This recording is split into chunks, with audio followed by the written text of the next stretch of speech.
queridas irmãs, mais uma vez estamos aqui unindo os nossos corações para que busquemos os ensinamentos do Mestre Jesus. Mas a ideia é que nós os busquemos e o tragamos para as nossas vidas, que nós desejemos ardentemente, verdadeiramente experimentar, vivenciar os ensinamentos do nosso Mestre Jesus. Essa é a proposta da Evangelho Terapia, que todas as semanas possibilita esse encontro virtual e também o encontro presencial na nossa casa, às terças-feiras, a partir das 13h30, para aqueles que desejarem tomar um passe. E a Evangelho Terapia começa às 14 horas e encerramos às 15. Às vezes vocês podem estranhar por que a online nós fazemos em 15 minutos, às vezes um pouco menos, e a presencial demora 1 hora. Quando nós estamos no centro, nós fazemos a partilha das nossas experiências. Nós temos a oportunidade de compartilhar com os irmãos que lá estão os nossos sentimentos. Na prática de 8 anos de Evangelho Terapia na Casa de Zé Porta, temos a grata satisfação de dizer que tudo aquilo que lá comentamos é ouvido com respeito e carinho, portanto, não é partilhado quando chegamos em casa, nem quando de lá saímos. Essa é a diferença, então, entre a presencial e a online. Que possamos agora unir os nossos corações, buscar o nosso Mestre Jesus e rogar ao Pai, que é só amor e misericórdia, que mais uma vez nós possamos nos preocupar, que nós possamos nos envolver com o desejo de nos aproximarmos dele e dos ensinamentos dele. E aí buscamos o nosso Evangelho, né?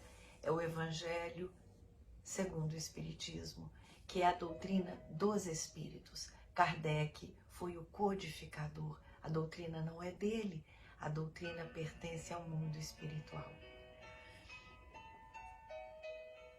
Capítulo 24. Não ponhais a candeia debaixo do alqueire. E aí, eu abri aqui no item 4, que é um comentário que Kardec faz sobre algumas colocações dos evangelistas. Então eu vou voltar um pouco e vou reler o que disse Mateus.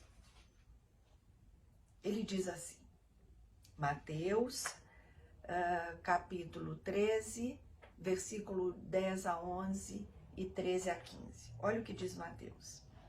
Aproximando-se, disseram-lhe os discípulos, por que lhes falas por parábolas? Respondendo-lhes,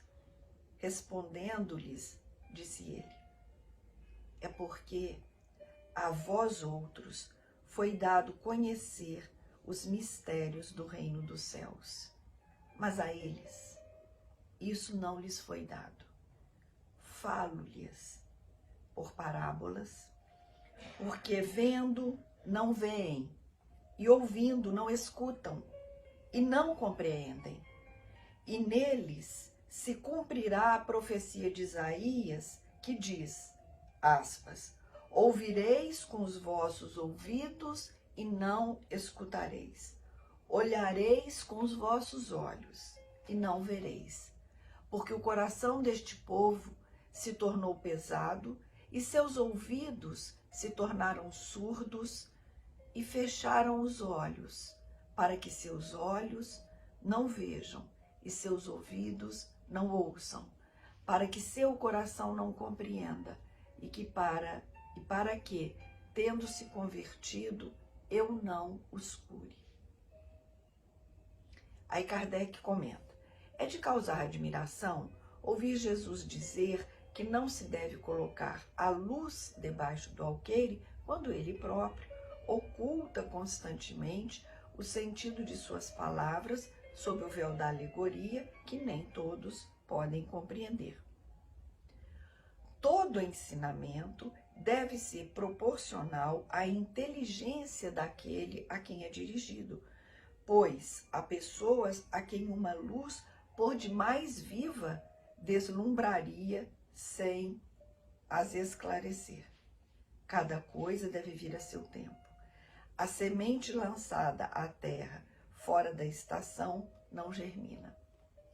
Então, neste capítulo, que tem por título Não ponhais a cadeia debaixo do alqueire,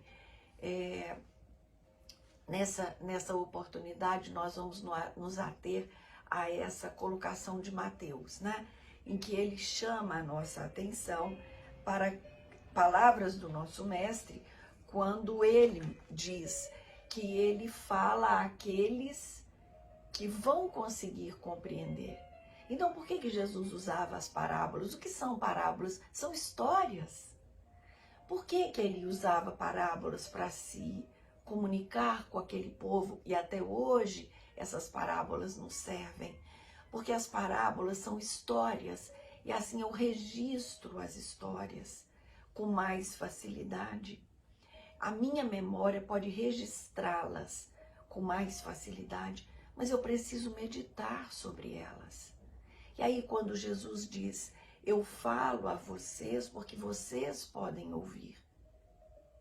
Então nós precisamos compreender que muitas vezes aqueles com quem falamos não estão prontos. Dizemos a eles com a certeza que eles entenderão o nosso propósito, a nossa intenção, mas será que o coração deles está pronto para entender isso? Isso me remete não a conhecimento intelectual, cognitivo, mas a sentimentos.